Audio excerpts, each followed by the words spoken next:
Two વાળી, જી હા, પુષ્પા 2 ફિલ્મમાં જેવી રીતે રક્ત ચંદનની દાણ ચોરીને અંજામ અપાય છે અને તેવી જ રીતે આંધ્રપ્રદેશથી તસ્કરી કરીને લાલ ચંદનને ગુજરાતમાં ઘુસાડવાના કારસાનો પર્દાફાશ થયો અને પાટણમાંથી ઝડપાયું છે લાલ ચંદનનો જથ્થો।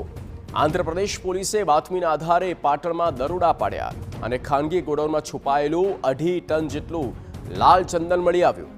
સમગ્ર ઘટના પર નજર કરવામાં આવે તો લાલ ચંદનની તસ્કરીમાં ઝડપાયેલા આરોપીઓની પૂછપરછમાં ગુજરાત કનેક્શન સામે આવ્યું છે।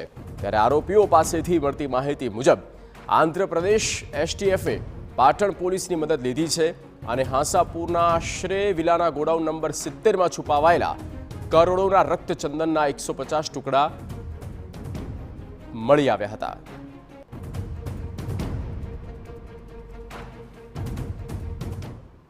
We have got this Uttam Kumar and Hansiraj Pareshji.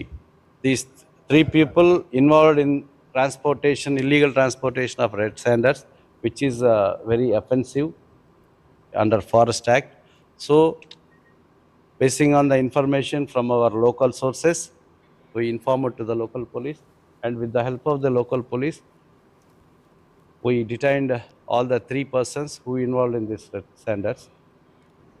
તો આંધ્રપ્રદેશનો આ જથ્થો જે પાટણમાંથી ઝડપાયો છે લાલ ચંદનની તસ્કરીનો પર્દાફાશ થયો છે। રિયલ લાઈફમાં પુષ્પા 2 વાળી થઈ છે અને ઝડપાયેલો જે આરોપી છે તે આ પ્રકારની સ્મગલિંગ, આ પ્રકારની દાણચોરીમાં હતો અને તેની ધરપકડ કરવામાં આવી। હાંસાપુર નજીક જે ગોડાઉન આવેલું છે ત્યાં આ માલ રાખવામાં આવ્યો હતો।